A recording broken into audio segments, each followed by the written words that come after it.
So last time I gave a reading of the creation accounts that are in Genesis 1 to 3. These are two very different stories, but their placement side by side suggests the possibility of a joint reading. Nevertheless, they are very different in character, and today I want to focus in on the second creation story. This is the story that is predominantly in Genesis 2 and trickles into Genesis 3, and I'm going to look at it mostly in isolation from the first account. I'm going to be looking at it in light of an important parallel. This parallel is the Epic of Gilgamesh. I get to point this way now to the boards, okay? The Epic of Gilgamesh, and I'll be drawing on the work of many scholars, Nahum Sarna probably most prominently among them, but others also who have devoted themselves to the study of these textual parallels and developing an interpretation of these stories. I'd like you to carry that with you into your discussion sections as you look at some of the other interpretations from antiquity and on into the modern period. Now, the Epic of Gilgamesh is a magnificent Mesopotamian epic that relates the exploits of a Sumerian king, King Gilgamesh of Uruk. That's the name of the city-state over which he is king. And the epic as we now have it was probably composed between 2000 and 1800 BCE. Gilgamesh was apparently a historical character, an actual king of Uruk, but the story, of course, has fantastic and legendary qualities to it.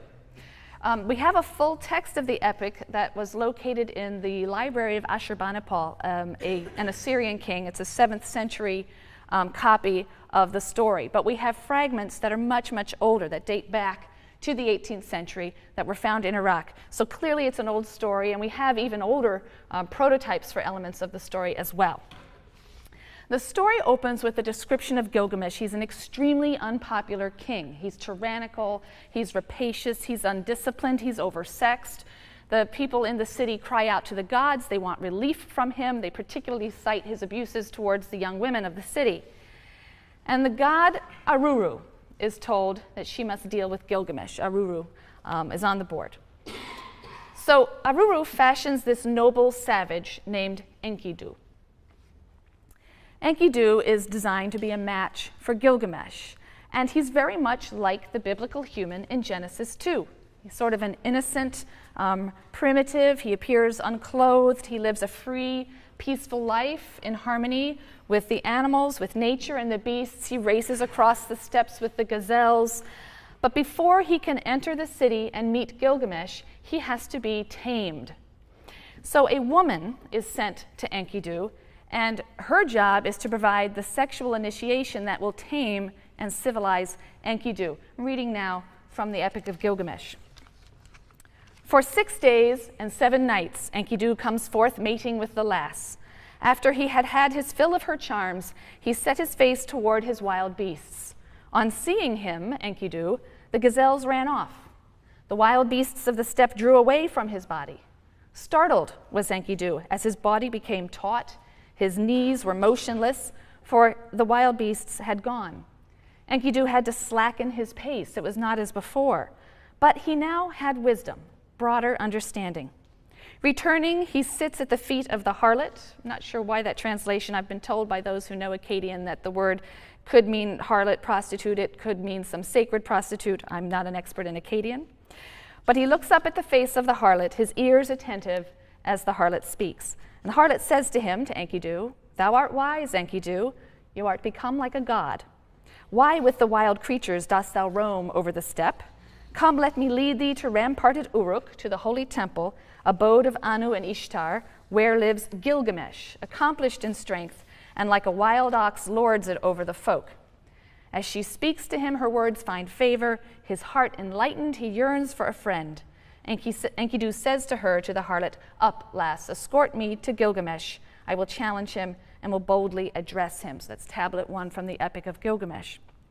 So through this sexual experience, Enkidu has become wise, growing in mental and spiritual stature, and he is said to have become like a god. At the same time, there's been a concomitant loss of innocence. His harmonious unity with nature is broken. He clothes himself, and his old friends, the gazelles, run from him now. He will never again roam free with the animals. He cannot run as quickly. His pace slackens. He can't even keep up with them. So as one reads the epic, one senses this very deep ambivalence regarding the relative virtues and evils of civilized life and many of the features that make us human. On the one hand, it's clearly good that humans rise above the animals and build cities and wear clothes and pursue the arts of civilization and develop bonds of love and duty and friendship the way that animals do not. These are the things that make humans like the gods in the Epic of Gilgamesh. But on the other hand, these advances have also come at a cost. And in this story, there's also a sense of longing for the freedom of life in the wild, the innocent, simple, uncomplicated life lived day to day without plans, without toil, in harmony with nature, a somewhat Edenic existence. So there are very obvious parallels between this part of the epic that I've just read to you and our second creation story.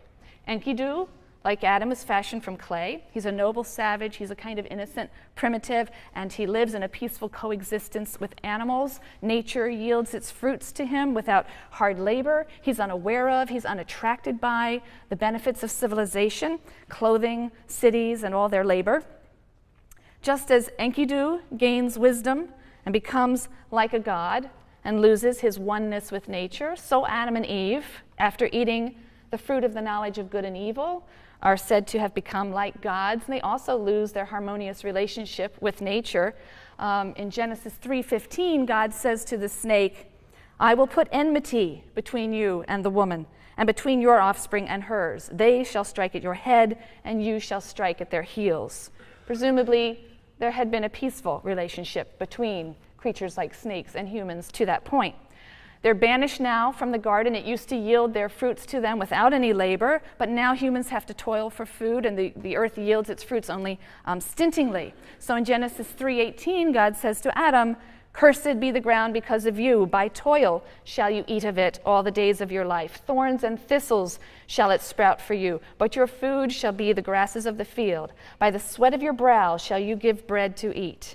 So knowledge or wisdom or perhaps moral freedom seem to come at a very high price. But there are important differences between these stories too. And the most important has to do with the nature of the act that leads to the transformation of the human characters. It's Enkidu's sexual experience, his 7-day encounter with the woman, that makes him wise and godlike at the cost of his life with the beasts. There has been a long tradition of interpreting the deed or the sin of Adam and Eve as sexual. And there are some hints in the story that would support such an interpretation. And I was just reading recently a scholarly introduction to Genesis that very much argues and develops this interpretation. Adam and Eve eat from the tree of the knowledge of good and evil in violation of God's command. Now, eating can perhaps be a metaphor for sex, some have argued. Knowledge of good and evil, perhaps that could be understood in sexual terms. In biblical Hebrew, the word to know can mean to know in the biblical sense. It can mean sexual intercourse. Snakes are symbols of renewed life and fertility in the East because they shed their skins, so they seem to be eternally young. And they're also phallic symbols. Eve says that the snake seduced her and uses a term that has some sexual overtones. So do all of these hints suggest that in the biblical view, the change in Adam and Eve came about through sex? If so, is sex a negative thing forbidden by God? Well, it would depend if you view the change as a negative thing. That seems unlikely in my view. You will certainly hear it argued, but it seems unlikely in my view. God's first command to the first couple was to be fruitful and multiply. Now, admittedly, that comes from the first creation story in Genesis 1. Nevertheless, in the second creation story, when the writer is recounting the creation of woman, the writer refers to the fact that man and woman will become one flesh. So it seems that sex was part of the plan for humans even at creation. Also, it's only after their defiance of God's command that Adam and Eve first become aware of and ashamed by their nakedness, putting the sort of sexual awakening after the act of disobedience rather than at the same time or prior to. So maybe what we have here is another polemic, another adaptation of familiar stories and motifs to express something new. Perhaps for the biblical writer, Adam and Eve's transformation occurs after an act of disobedience, not after a 7-day sexual encounter. The disobedience happens in a rather backhanded way. It's kind of interesting. God tells Adam before the creation of Eve that he's not to eat of the tree of the knowledge of good and evil. That's in Genesis 2:16, on pain of death. Eve doesn't hear this command directly. She has not yet been created. In Genesis 3, we meet the cunning serpent. And although many later Hellenistic Jewish texts and the New Testament will identify the snake as a satan, an enticer, a tempter, some sort of evil creature, he doesn't seem to be so in this fable. There's no real devil or Satan character, we'll talk about Job later, in the Hebrew Bible. The snake in Eden is simply a talking animal. He's a standard literary device that you see in fables of this period and later, the kind that you find, for example, in the fables of Aesop. And the woman responds to the serpent's queries by saying that eating and even touching the tree is forbidden on pain of death. One wonders whence the addition of touching. Did Adam convey God's command to Eve with an emphasis all his own? Don't even touch that tree, Eve. It's curtains for us if you do. She didn't hear the original command. Or did she just mishear in some very tragic version of the telephone game, you know? And the serpent tells her, no, you're not going to die if you touch or eat the fruit. In fact, he adds, the fruit will bring you wisdom, making humans like gods who know good and bad. And in fact, that's certainly true. He tells her the truth. Genesis 3:7 is a very critical verse, and it's rarely properly translated. Most translations read like this: she took of its fruit and ate. She also gave some to her husband, and he ate. The implication is that Eve acts alone, and then she goes and finds Adam and gives him some of the apple and convinces him to eat it. But in fact, the Hebrew literally reads, she took of its fruit and ate, and gave also to her husband with her, and he ate. With her is a very teeny tiny little word in Hebrew, so I guess a lot of translations figure they can leave it out. But the with her is there in the Hebrew. At that fateful moment, Adam and Eve are standing together at the tree. And although only the woman and the serpent speak, Adam was present, and it seems he accepted the fruit that his wife handed him. He was fully complicitous, and indeed God holds him responsible. He reproaches Adam. Adam says, well, Eve handed it to me. She gave it to me. Eve explains the serpent tricked me. God vents his fury on all three, and he does so in ascending order. First the snake for his trickery, and then the woman, and finally the man. So just as the harlot tells Enkidu after his sexual awakening that he has become like a god, so Adam and Eve, after eating the forbidden fruit, are said to be like divine beings. Why? Perhaps because they have become wise in that they have learned they have moral choice. They have free will. They can defy God and God's plans for them in a way that animals and natural phenomena cannot. But now that means there is a serious danger here. And in Genesis 3, verse 22, God says, now that man has become like one of us, knowing good and evil, what if he should stretch out his hand and take also from the tree of life and eat and live forever? So it's the threat of an immortal antagonist that is so disturbing and must be avoided. And so God banishes Adam and Eve from the garden, and he stations these kruvim, these cherubim, not puffy, cute little babies like Raphael painted, but these fierce, monstrous creatures, and a fiery, ever-turning sword to guard the way back to the tree of life. It is now inaccessible. So the acceptance of mortality as an inescapable part of the human condition, it's a part of this story. It's also one of the themes of the Epic of Gilgamesh. As the story continues, Enkidu enters the city, and Enkidu earns Gilgamesh's respect and deep love. And this is the first time that this rapacious tyrant has ever actually loved anyone, and his character is reformed as a result. And then the rest of the epic contains the adventures of these two close friends, all of the things that they do together. And when Enkidu dies, Gilgamesh is absolutely devastated. He's for the first time confronted with his own mortality. He's obsessed with grief over Enkidu, and he's obsessed with the whole issue of mortality. He begins a quest for immortality, and that takes up most of the rest of the epic. He leaves the city, he travels far and wide, he crosses these primeval seas and endures all sorts of hardships, and finally, exhausted and battered, he reaches Utnapishtim, also there on the board, Utnapishtim, who is the only mortal ever to have been granted immortality by the gods. And he comes to him and asks for his secret. It turns out that Utnapishtim can't help him. And we'll come back to Utnapishtim later in the flood story. And Gilgamesh is devastated. He then learns the whereabouts of a plant of eternal youth. And he says, well, that's better than nothing. That at least will keep him young. And so he goes after the plant of eternal youth, but he's negligent for a moment, and a thieving snake or serpent manages to steal it. And that explains why snakes are always shedding their skins and are forever young. Gilgamesh is exhausted, he feels defeated, he returns to Uruk, and as he stands looking at the city from a distance, gazing at it, he takes comfort in the thought that although humans are finite and frail and doomed to die, their accomplishments and their great works give them some foothold in human memory.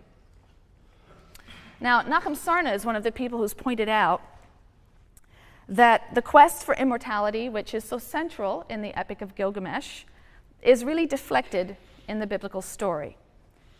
The tree of life is mentioned, and it's mentioned with a definite article. Genesis 2:9 says, with the tree of life in the middle of the garden, as if this is a motif we're familiar with, as if this is something we all know about. But then it's really not mentioned again as the story proceeds. The snake, which in the Epic of Gilgamesh is associated with the plant of eternal youth, in Genesis is associated instead with the tree of the knowledge of good and evil. That's the focus of our attention in Genesis. And it's only at the end of the story that the tree of life appears again in the passage that is emphasizing its permanent inaccessibility.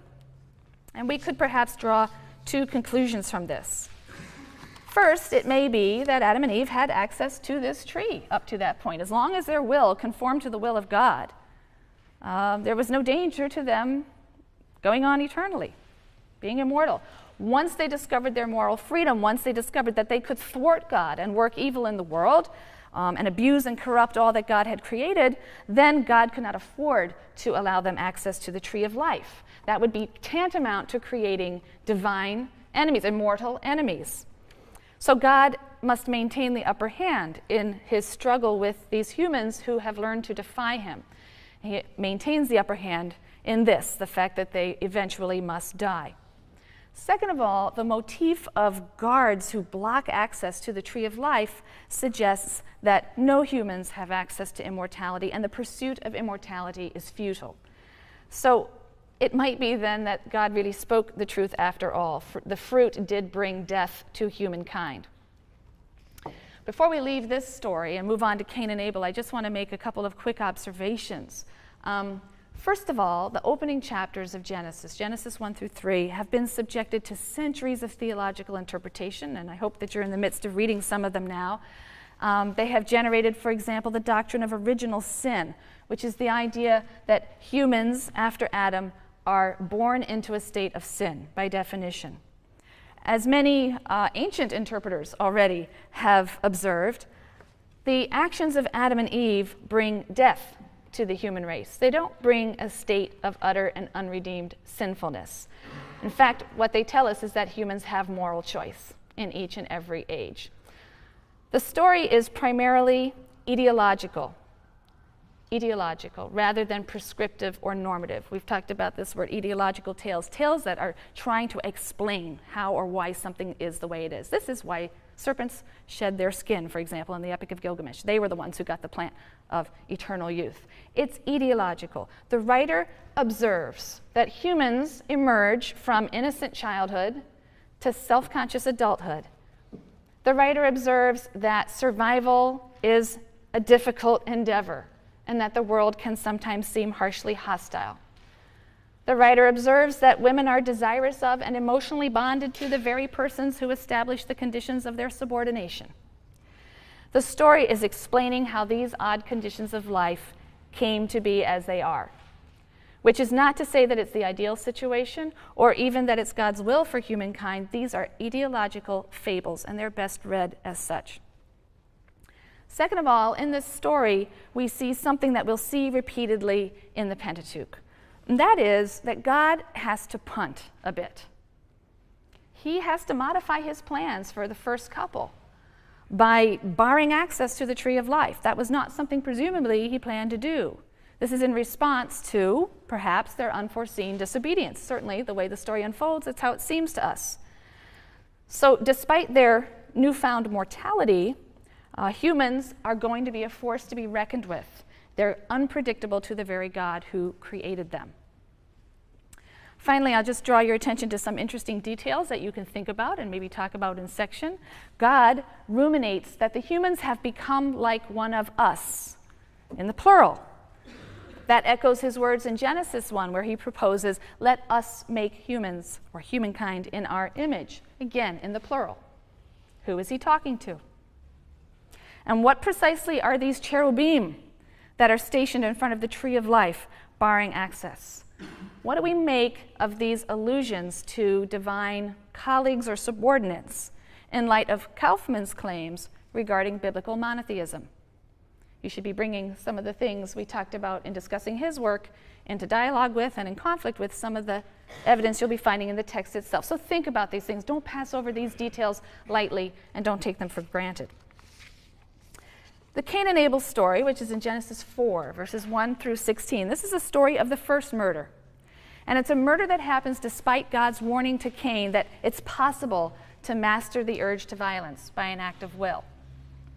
He says, sin couches at the door, its urge is toward you, yet you can be its master. Genesis 4, verse 7. Nachum Sarna and others have noted that the word brother occurs throughout this story repeatedly, and it climaxes in God's question, where is your brother Abel? And Cain responds, I don't know, am I my brother's keeper? And ironically, you sense when you read this that even though Cain intends this as a rhetorical question, am I my brother's keeper? In fact, he's right on the money. Yes, we are, all of us, our brother's keepers. And the strong implication of the story is, as Sarna puts it, that all homicide is in fact fratricide. Seems to be the message of this story. Note also that Cain is culpable, and for someone to be culpable of something, we have to assume some principle that they have violated. And therefore, this story assumes the existence of what some writers, Sarna among them, have called the universal moral law. There seems to be in existence from the beginning of creation this universal moral law, and that is the God-endowed sanctity of human life. We can connect it with the fact that God has created humans in his own image. But the God-endowed sanctity of human life is an assumption, and it's the violation of that assumption which makes Cain culpable. The story of Cain and Abel is notable for another theme, and this is a theme that's going to recur in the Bible, and that's the tension between settled areas and the unsettled desert areas and desert life of the nomads. Abel is a keeper of sheep. He represents the nomadic pastoralists, unlike Cain, who is the tiller of soil. So he represents more settled urban life.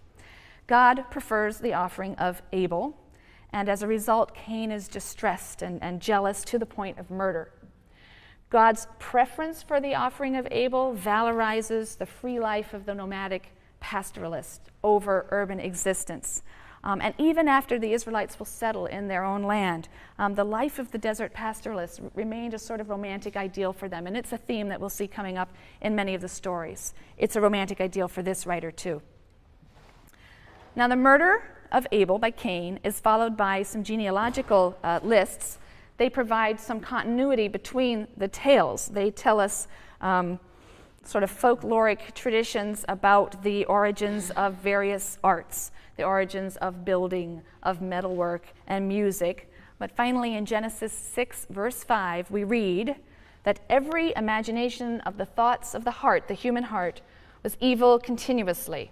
And this sets the stage then for the story of a worldwide flood. Now here again, the Bible is making use of older traditions and motifs and adapting them to their own purposes. I've hinted at this already, and we'll look at it in a bit more detail now. We know of a very ancient Sumerian flood story. The hero of that one is Ziusudra, also on the board. We also know of a very early Semitic work, the Epic of Atrahasis, in which there's a flood. But the most detailed flood story we have actually comes from the Epic of Gilgamesh, on the 11th tablet of the Epic of Gilgamesh.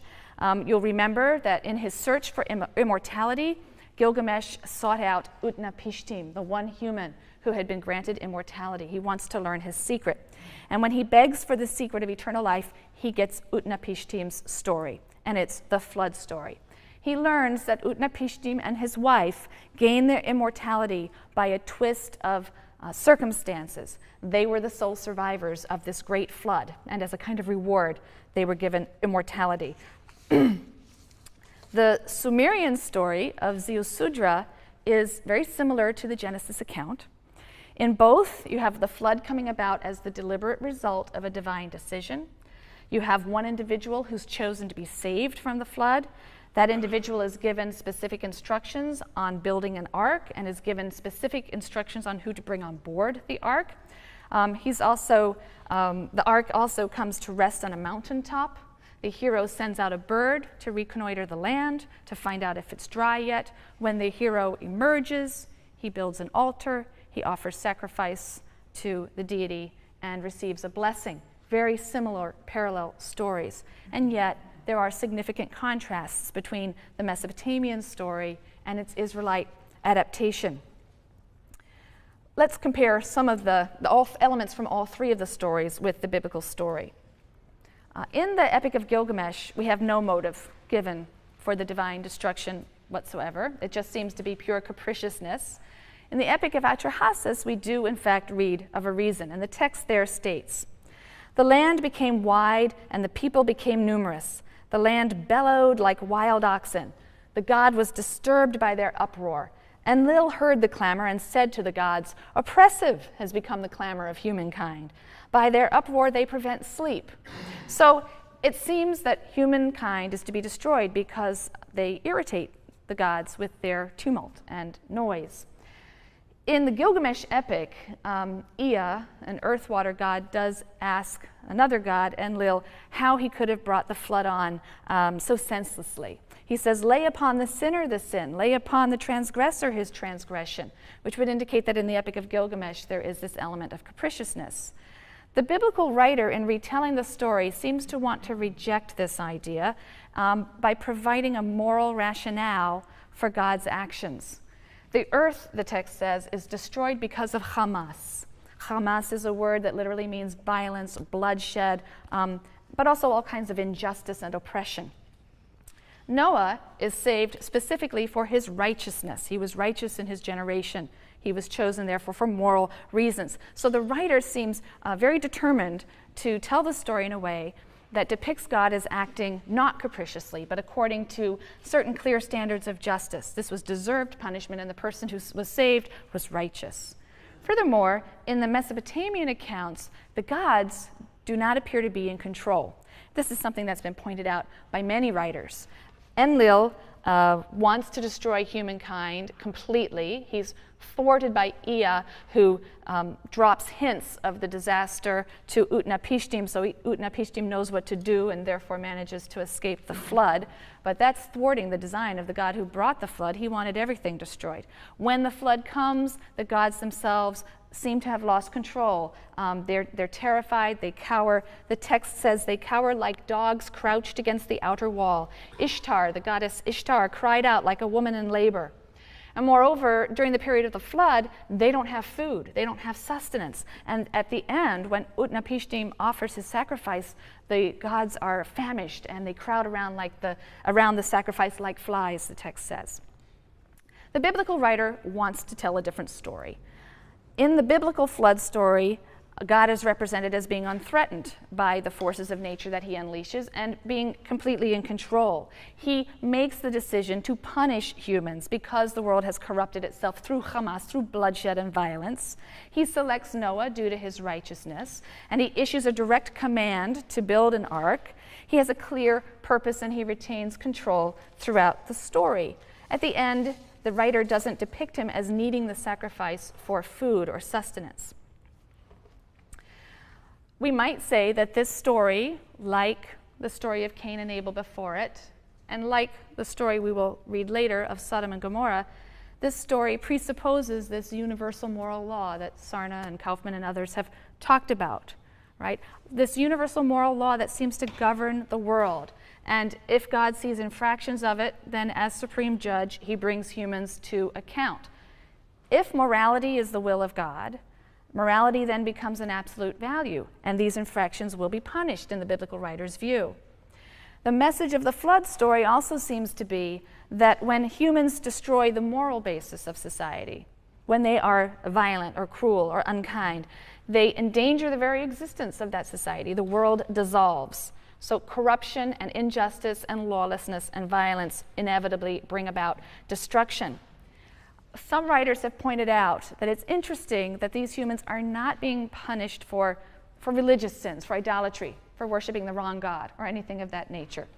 And this is important.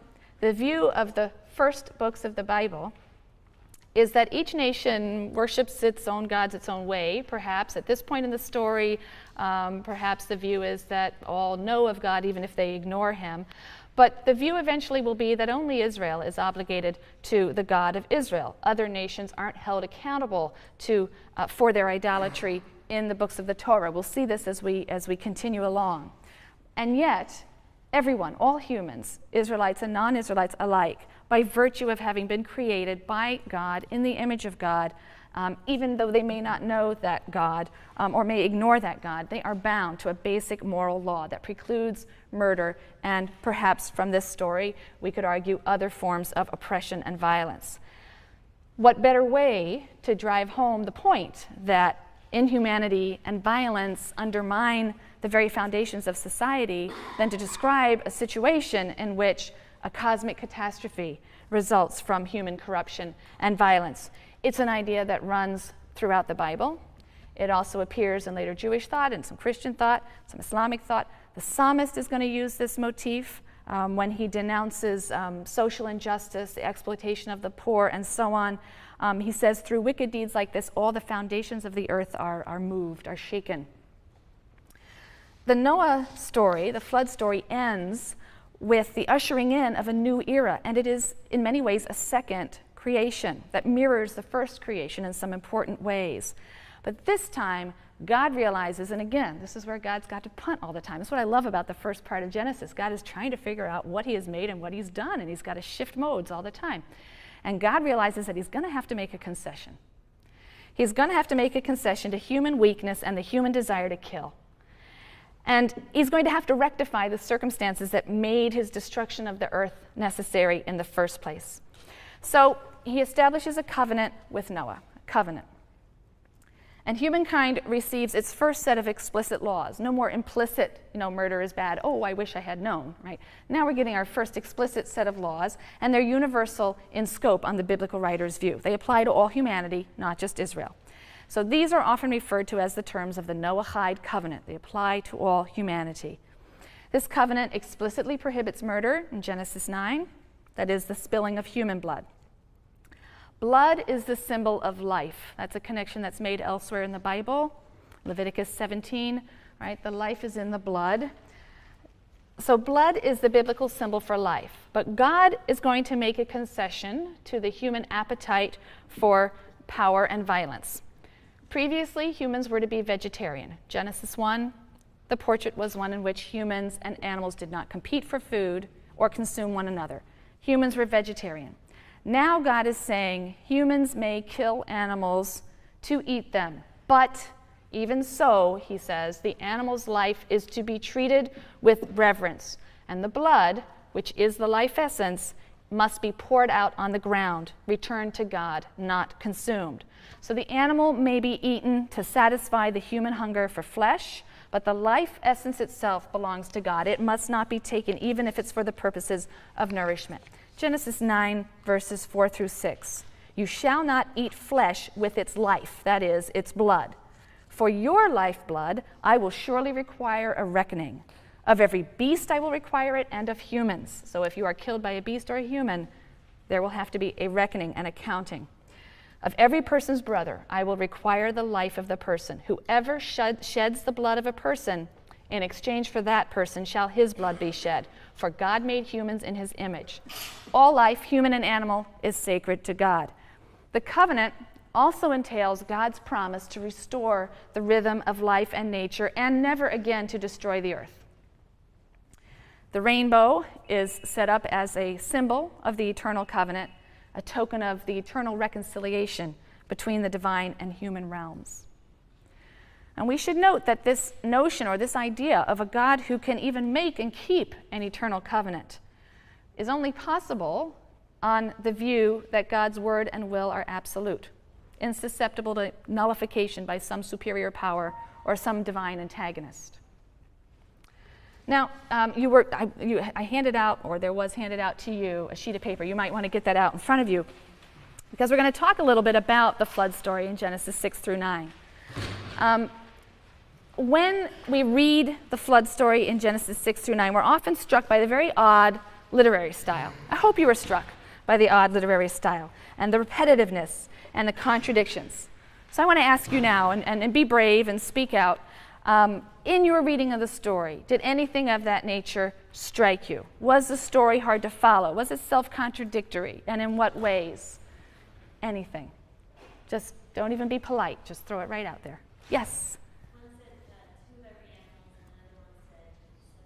Okay, we seem to have two sets of instructions, right? Someone's pointing out here, we seem to have two sets of instructions about what to bring on board. Either to bring 2 of each sort of living thing, animals and birds and creeping things, or in another passage, God tells Moses to bring on 7 pairs of pure animals and 1 pair of impure animals and 7 pairs of birds, right? Different sets of instructions. Anything else strike you as odd when you were reading this story? Right, okay, rain seems to be there for different amounts of time, doesn't it? There are some passages in which the flood is said to last for 40 days or be on the earth for 40 days. We find that in Genesis 7, verse 17. But in Genesis 7, verse 24, 150 days is given as the time of the flood. Anything else? Any other sorts of doublets or contradictions? Because there are a few more.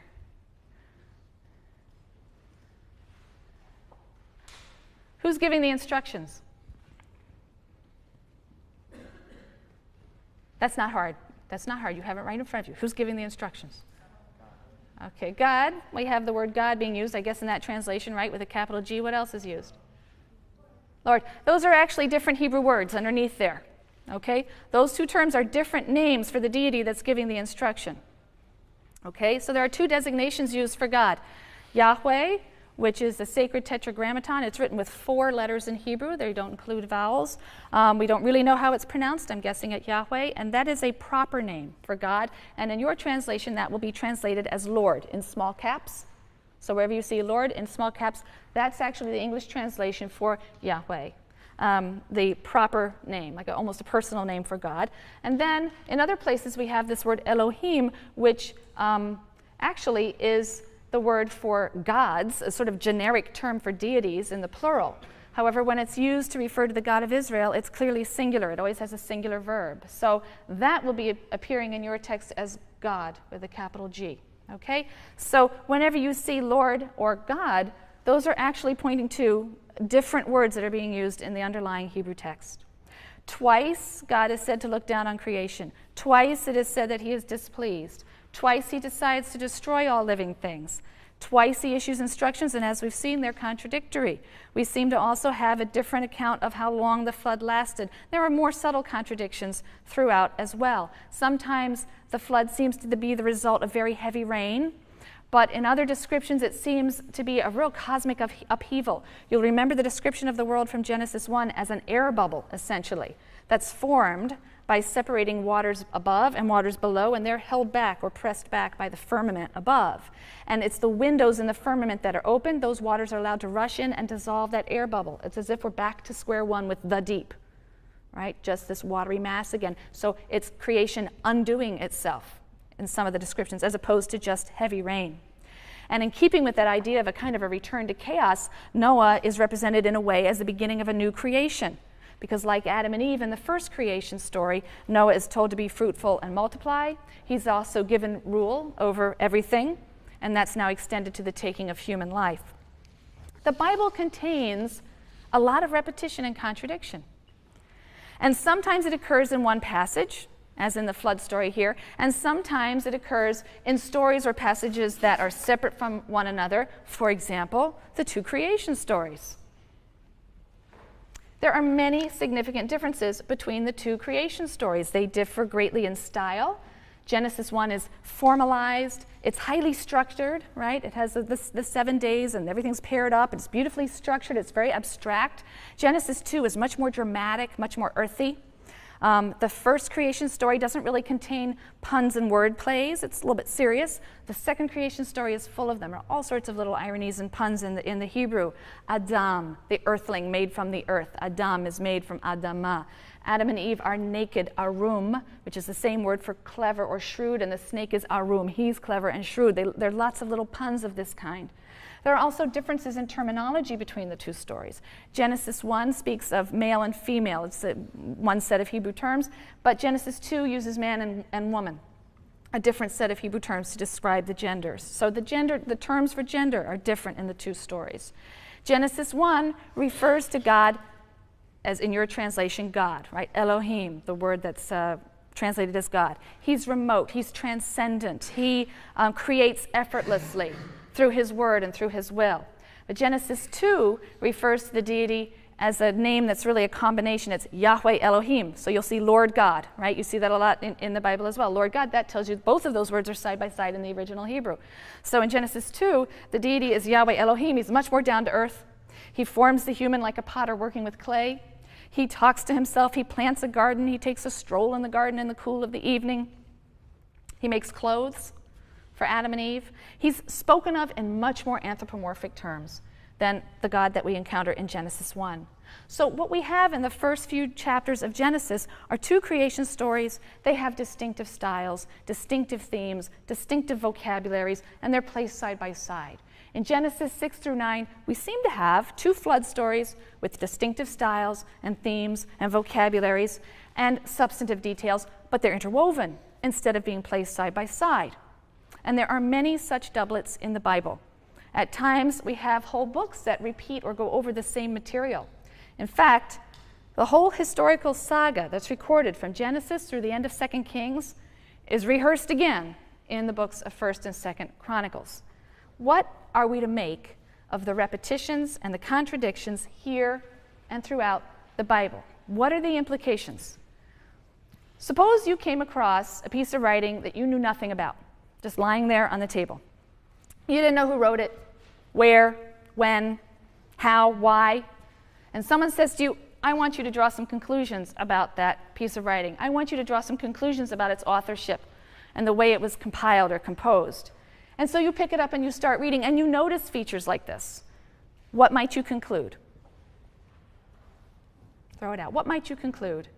No presuppositions. You pick up the work, and you find these features. What might you conclude about its authorship or manner of composition? Yeah. You might conclude that there are multiple authors, right? Multiple authorship. Yeah? That revisions may have been made so that you might have different sources that have been revised or put together in different ways, right? Revisions implying you've got something and then it's worked over again. Additions might be made, so now that's a new source, right? You might conclude that these features are evidence of multiple authorship, a good deal of revision, which points itself to a kind of composite structure, different layers, maybe different sources. Well, as early as the Middle Ages, there were some scholars who noticed these things in the biblical text. They noticed that there were contradictions and repetitions, and there are anachronisms too, other features that were evidence of multiple authorship, revisions, and composite structure. So what? Why would that be a big deal? Okay, we can all go home then. There's no problem with that, right? Why would that be a big deal? Yeah. It's a central text for your religion. If there are contradictions, you've got a bit of a problem in finding what exactly you believe. Okay, it could be a bit of a problem if this text has become the basis for a system of religious faith or belief, and your assumptions about it are that it's telling a truth that is singular in nature. And also, what about the traditional beliefs and the origin of this text? Right? Who wrote this text according to traditional beliefs?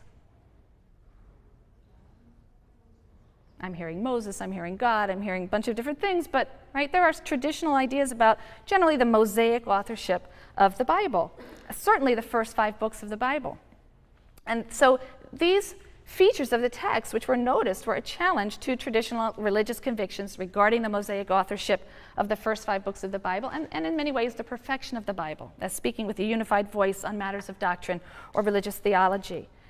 So medieval commentators, for example, began to speak a little bit more openly about some of these features. One of the first things they noticed is that Deuteronomy 34 describes the death and burial of Moses. So they decided it was possible that Moses didn't write at least that chapter.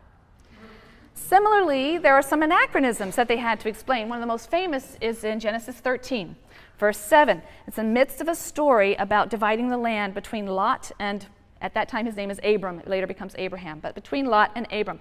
And the narrator, in telling this story, sort of interjects and turns to us, the readers, and says, the Canaanites and Perizzites were then dwelling in the land. Now, what's weird about that sentence? The narrator is speaking to us from a time in which the Canaanites and Perizzites don't live in the land, right? He's saying, that's back when the Native Americans lived in Connecticut.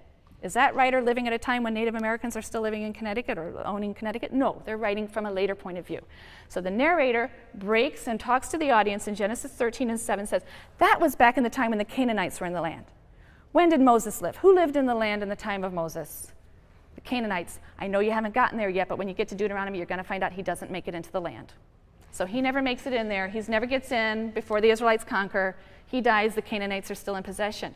So that line was certainly written not by Moses. It was written by someone at a much later time who's looking back and referring to the time when the Canaanites were in the land. So these are the kinds of things that people began to notice. And with the rise of rationalism in the modern period, traditional notions of the divine and Mosaic authorship of the Pentateuch, the Torah, the first 5 books of Moses, were called into question. The modern critical study of the Bible begins really with Spinoza, who in the early 17th century suggested that the Bible should be studied and examined like any book, without presuppositions about its divine origin or any other dogmatic claims about its composition or authorship. But it was a Catholic priest, Richard Simon, who first argued that Moses didn't write the Torah and that it contained many anachronisms and errors. We've run out of time, but I'll pick up this fascinating story on Wednesday, and we'll learn a little bit more about critical ideas about the composition of the Bible. Please be on the lookout for emails from section leaders with study guides for sections, which will be meeting this week. You'll have a lot of fun with the creation stories. I will challenge him and will boldly address him. So that's tablet 1 from the Epic of Gilgamesh. So through this sexual experience, Enkidu has become wise, growing in mental and spiritual stature, and he is said to have become like a god. At the same time, there's been a concomitant loss of innocence. His harmonious unity with nature is broken. He clothes himself, and his old friends, the gazelles, run from him now. He will never again roam free with the animals. He cannot run as quickly. His pace slackens. He can't even keep up with them. So as one reads the epic, one senses this very deep ambivalence regarding the relative virtues and evils of civilized life and many of the features that make us human. On the one hand, it's clearly good that humans rise above the animals and build cities and wear clothes and pursue the arts of civilization and develop bonds of love and duty and friendship, the way that animals do not. These are the things that make humans like the gods in the Epic of Gilgamesh. But on the other hand, these advances have also come at a cost. And in this story, there's also a sense of longing for the freedom of life in the wild, the innocent, simple, uncomplicated life lived day to day without plans, without toil, in harmony with nature, a somewhat Edenic existence. Qualities to it. We have a full text of the epic that was located in the library of Ashurbanipal, an Assyrian king. It's a 7th century copy of the story. But we have fragments that are much, much older, that date back to the 18th century, that were found in Iraq. So clearly it's an old story, and we have even older prototypes for elements of the story as well. The story opens with a description of Gilgamesh. He's an extremely unpopular king. He's tyrannical, he's rapacious, he's undisciplined, he's oversexed. The people in the city cry out to the gods. They want relief from him. They particularly cite his abuses towards the young women of the city. And the god Aruru is told that she must deal with Gilgamesh. Aruru is on the board. So Aruru fashions this noble savage named Enkidu. Enkidu is designed to be a match for Gilgamesh, and he's very much like the biblical human in Genesis 2. He's sort of an innocent, primitive. He appears unclothed. He lives a free, peaceful life in harmony with the animals, with nature and the beasts. He races across the steppes with the gazelles. But before he can enter the city and meet Gilgamesh, he has to be tamed. So a woman is sent to Enkidu, and her job is to provide the sexual initiation that will tame and civilize Enkidu. I'm reading now from the Epic of Gilgamesh. For 6 days and 7 nights, Enkidu comes forth mating with the lass. After he had had his fill of her charms, he set his face toward his wild beasts. On seeing him, Enkidu, the gazelles ran off. The wild beasts of the steppe drew away from his body. Startled was Enkidu as his body became taut. His knees were motionless, for the wild beasts had gone. Enkidu had to slacken his pace. It was not as before. But he now had wisdom, broader understanding. Returning, he sits at the feet of the harlot. I'm not sure why that translation. I've been told by those who know Akkadian that the word could mean harlot, prostitute. It could mean some sacred prostitute. I'm not an expert in Akkadian. But he looks up at the face of the harlot, his ears attentive as the harlot speaks. And the harlot says to him, to Enkidu, "Thou art wise, Enkidu. You art become like a god. Why with the wild creatures dost thou roam over the steppe? Come, let me lead thee to ramparted Uruk, to the holy temple, abode of Anu and Ishtar, where lives Gilgamesh, accomplished in strength, and like a wild ox lords it over the folk." As she speaks to him, her words find favor. His heart enlightened, he yearns for a friend. Enkidu says to her, to the harlot, "Up, lass, escort me to Gilgamesh." So last time I gave a reading of the creation accounts that are in Genesis 1 to 3. These are two very different stories, but their placement side by side suggests the possibility of a joint reading. Nevertheless, they are very different in character. And today I want to focus in on the second creation story. This is the story that is predominantly in Genesis 2 and trickles into Genesis 3. And I'm going to look at it mostly in isolation from the first account. I'm going to be looking at it in light of an important parallel. This parallel is the Epic of Gilgamesh. I get to point this way now to the boards, okay? The Epic of Gilgamesh.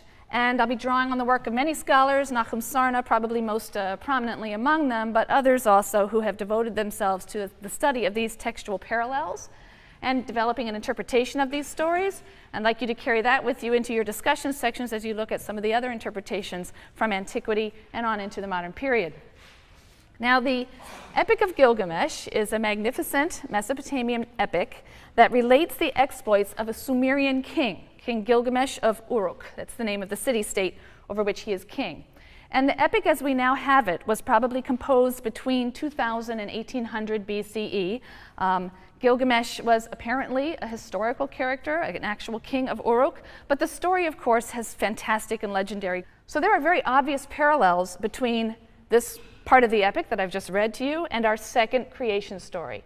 Enkidu, like Adam, is fashioned from clay. He's a noble savage. He's a kind of innocent primitive, and he lives in a peaceful coexistence with animals. Nature yields its fruits to him without hard labor. He's unaware of, he's unattracted by the benefits of civilization, clothing, cities, and all their labor. Just as Enkidu gains wisdom and becomes like a god and loses his oneness with nature, so Adam and Eve, after eating the fruit of the knowledge of good and evil, are said to have become like gods, and they also lose their harmonious relationship with nature. in Genesis 3:15, God says to the snake, I will put enmity between you and the woman, and between your offspring and hers. They shall strike at your head, and you shall strike at their heels. Presumably, there had been a peaceful relationship between creatures like snakes and humans to that point. They're banished now from the garden. It used to yield their fruits to them without any labor, but now humans have to toil for food, and the earth yields its fruits only stintingly. So in Genesis 3:18, God says to Adam, cursed be the ground because of you. By toil shall you eat of it all the days of your life. Thorns and thistles shall it sprout for you, but your food shall be the grasses of the field. By the sweat of your